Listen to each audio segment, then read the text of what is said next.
Alright, so now we're gonna talk about important politics after the Reconstruction. So basically, this is politics between 1865 and 1900.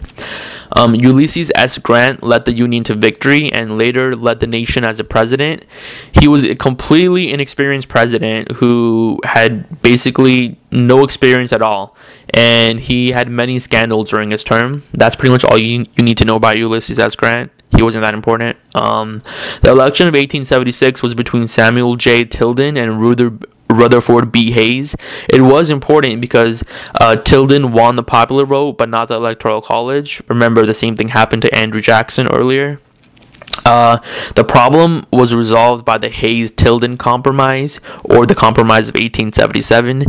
Basically, Hayes got the presidency, and Tilden, who was mainly supported by Southern Democrats who were former members of the Confederacy, Tilden supporters were promised the removal of federal troops from the South. Thus, the Hayes-Tilden Compromise officially ended Reconstruction in America.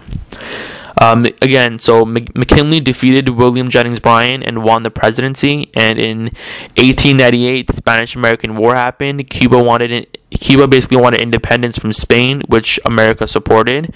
But America wanted to practice neutrality and just stay out of it. But they were dragged into it anyways because of a couple of things. First, yellow journalism. Yellow journalism basically made up stories just to boost newspaper sales. For example, they made up a story about the sinking of the Maine. The Maine was basically a battleship belonging to America. And yellow journalism definitely was one of the reasons why America got involved. Second, the Rough Riders. They were a superior cavalry unit that helped America win the war. And basically, the Treaty of Paris ended the war with Spain, giving up claims on Cuba, which became independent. Also, America got Puerto Rico, Guam, and the Philippines. So, from the Spanish-American War, Cuba was freed, and America got Puerto Rico, Guam, and the Philippines. Alright, so under McKinley, the U.S. experienced its own form of imperialism. Not only did it get Puerto Rico, Guam, and Philippines by the Treaty of Paris that ended the Spanish-American War, but it also established its sphere of influence on China.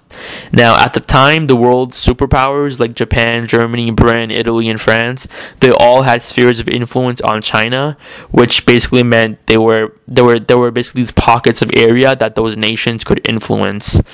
While McKinley's administration, they established the open door policy, which basically established a joint right of Germany, Japan, Britain, Italy, France, and the U.S. to trade with and within China. A nationalist Chinese group called the Boxers was not happy with this, obviously, so they started the Boxer Rebellion, which overthrew the Peking dynasty, which ruled China at the time. The Boxers basically thought their government wasn't representing its people well, and it was doing an injustice to the Chinese people with this open door policy.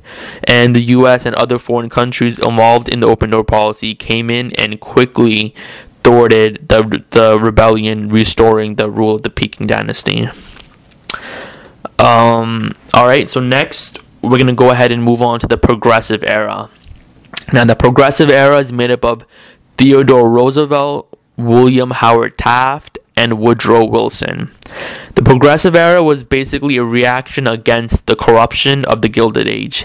Presidents during this era actually took a stance against what was wrong and worked to improve conditions for the common man. Journalists called them muckrakers exposed a lot of the shady actions of businessmen and politicians.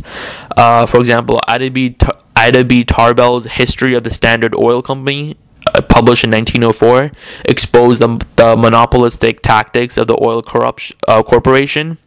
Also, Upton Sinclair's The Jungle of 1906 exposed the dangerous working conditions of the meatpacking plants in Chicago. Also, during the Progressive Era, the 19th Amendment is women's suffrage. It was sent to Congress in the 1880s, but wasn't ratified until 1920.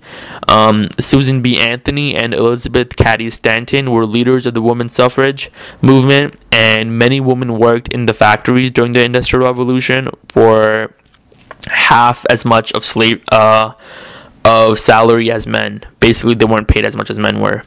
By the late 1890s, all the civil rights blacks got during Reconstruction were basically taken away from them.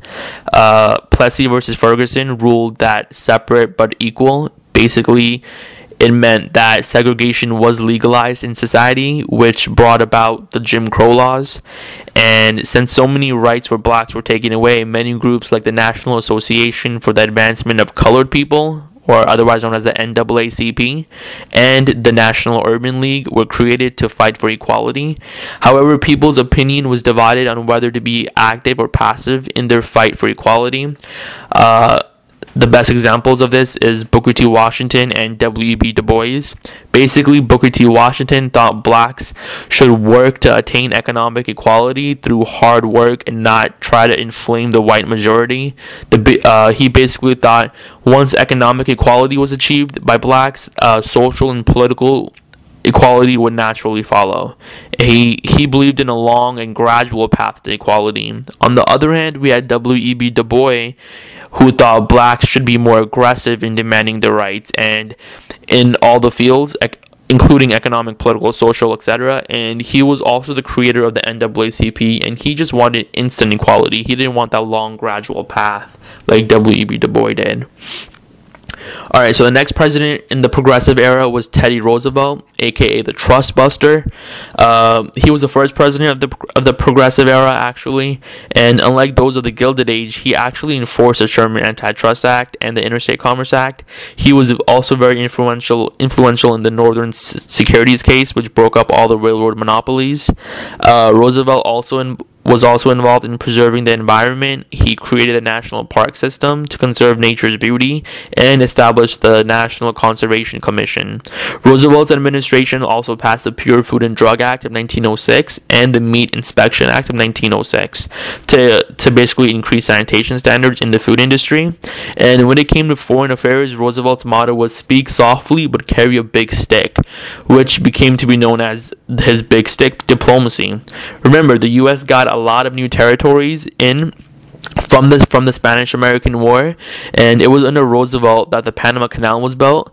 Also, to justify America's involvement in the new gained territories, Roosevelt had to modify Monroe's Doctrine. Which, in case you forgot, stated that European countries can't intervene in North and South America. Otherwise, America would go to war with them. Basically, to modify Monroe's Doctrine, the Roosevelt Corollary was added, which stated that America had the right to intervene in international affairs of the Western Hemisphere, which basically meant North and South America, but Europe was still not allowed to do so. Roosevelt handpicked Taft as the next president. Taft continued Roosevelt's reform policies. In Taft's administration, the 16th Amendment was passed, allowing the government to collect income tax. Also, in Taft's administration, the 17th Amendment was passed, which allowed the direct election of senators. Senators used to be chosen by state legislators before the 17th Amendment. Unfortunately, Taft's weak stance on the Payne-Aldrich tariff, which is basically a tariff which only slightly lowered the taxes rather than drastically lowered the taxes, how the public hoped, led to the public disapproving Taft. Unlike Roosevelt's big stick diplomacy, which was often aggressive in international affairs, Taft was much more passive. He used something called a dollar diplomacy, where he hoped to increase trade in these regions, and he stabilized their government while at the same time maintaining a balance of power among American interests and interests of other nations in these regions. Lastly, we have Woodrow Wilson, who was a Democrat. He won the election of 1912 because of the Republican vote was split. Roosevelt thought Taft's policies were too conservative, so he went to run against Taft in the next election. But both Taft and Roosevelt were Republicans. The Republican vote was split, causing the Democrats to win the election, and Woodrow Wilson swooped right in. Wilson took Roosevelt and Taft's reform policies a step further. He, instead of simply regulating trust, he abolished the trust. The Clayton Antitrust Act made up for the shortcomings of the weak Sherman Antitrust Act, while providing courts with more power to regulate monopolies. Wilson's administration passed the Underwood Act also, which is important because it was the first tariff in history to bring revenue in rather than protect the business.